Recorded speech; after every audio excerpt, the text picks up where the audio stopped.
Hello, everyone, and welcome to this week's edition of Ask Coach Marie. I'm Marie O'Neill, founder of Padma Life Coaching, and your host on this series.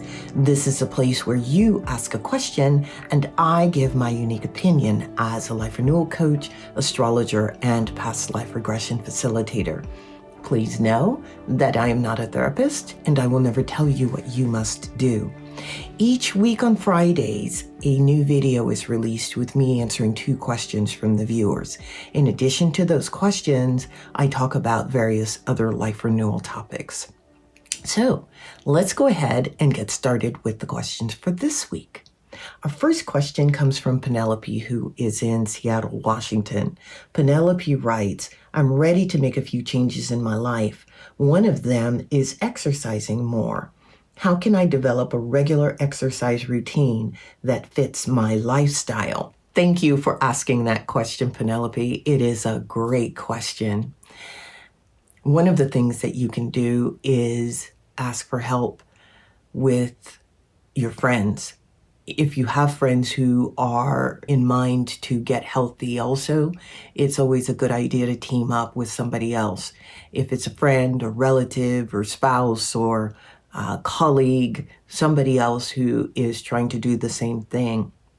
And you can work out with this person, and that helps to motivate you to actually keep going.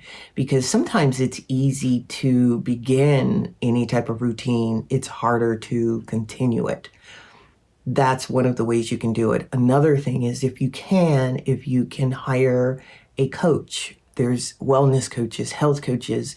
You can also hire somebody who will be your personal trainer. If you can do that, that would be great. That means that you're going to have to meet that personal trainer, whether it's on Zoom or in person, so that you can get going.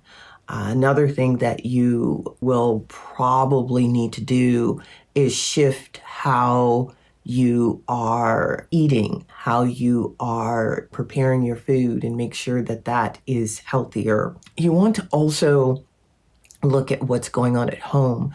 Do you have support at home for what it is you want to do? That is going to go a long way in helping you to be successful. Celebrate your successes, whether they are small or large. Know that you're moving in the right direction. Every day that you work out, every day that you do what it is you wish to do to get your physical form back into alignment is a day to honor, to celebrate.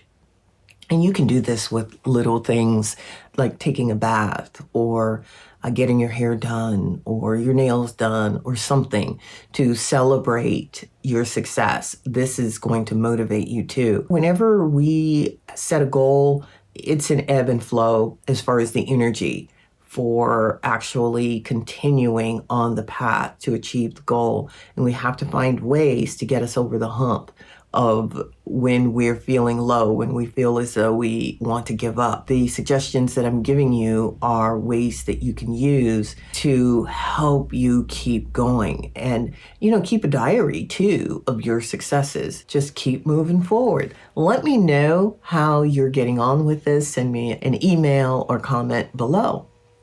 All right. Our topic for today is sound healing.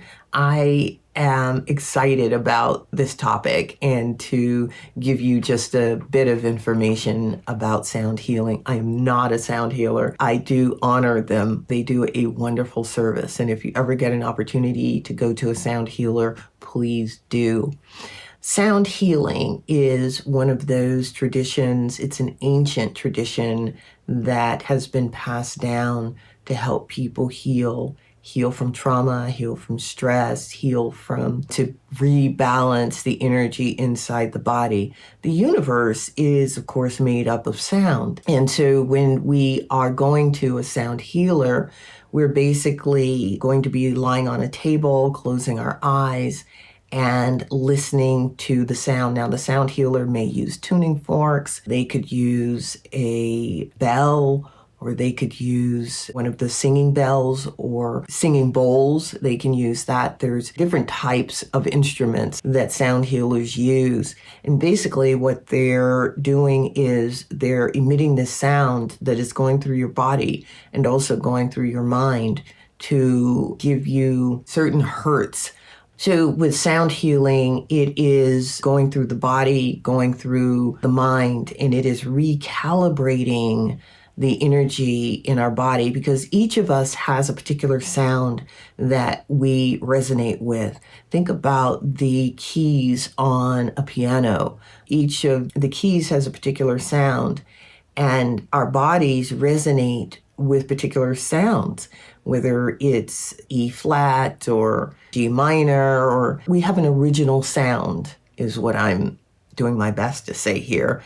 And the sound bath really helps us to heal. It helps our energy pattern to recalibrate itself and rebalance itself. So if you get an opportunity or have an opportunity to go to a sound healer, please do, and let me know how it all turned out. All right. Our next question comes from Megan, who is in Chicago, Illinois. Megan says, I've read about people who die shortly after retirement because they don't have friends or hobbies. I'm 1 year away from retirement and want to create a post-retirement plan, but where to start?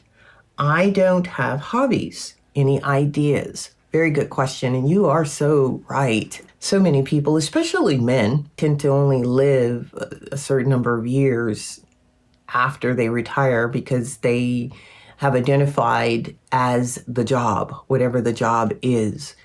And there's some things that you can do. Where I would start is looking at what you did as a kid, what brought you joy. For example, I love theater. And so theater is something that is in my blood. So if I was looking for something to do post-retirement, it would definitely be theater. For you, it may have been art, it may have been something else. But that is a place to start. It doesn't mean that that is where you end up and that's going to be your retirement hobby, but it's just a place to start. You can also look around in your community to see if there's anything that interests you. Maybe you want to volunteering your time. Maybe there's organizations that you'd want to get involved in. These are just a few ideas of how you can start. Maybe you want to take a course or learn a foreign language. What you want to do is try out a few things to see how it feels to you. See if it fits what it is, fits you and who you are. Whatever it is you're doing as a career, you can always mentor others too. That is a good way to be of service to the community. I always find that if you want to find joy, volunteer. Do something in the community to better the community, whether it's working with children or working with adults. Volunteering your time is always going to be a good thing. Please let me know how you get on and what you decided to do. All right, we have come to the end of the video questions for this week. Be sure to send your questions to padmacoach@icloud.com. That's padmacoach@icloud.com. If you have not subscribed to the YouTube channel, please do so. And hit that little bell so that you can be notified of future videos that are released. If you would like to learn more about me and who I am, check out my book. You can find it on Amazon or Barnes & Noble, basically anywhere online books are sold. The book title is And the Lotus Opened, a Memoir. If you'd like to learn about my services, check out my website, lifecoaching.com. I have all of the services that I offer listed there. So I look forward to seeing you back here next week. Bye-bye.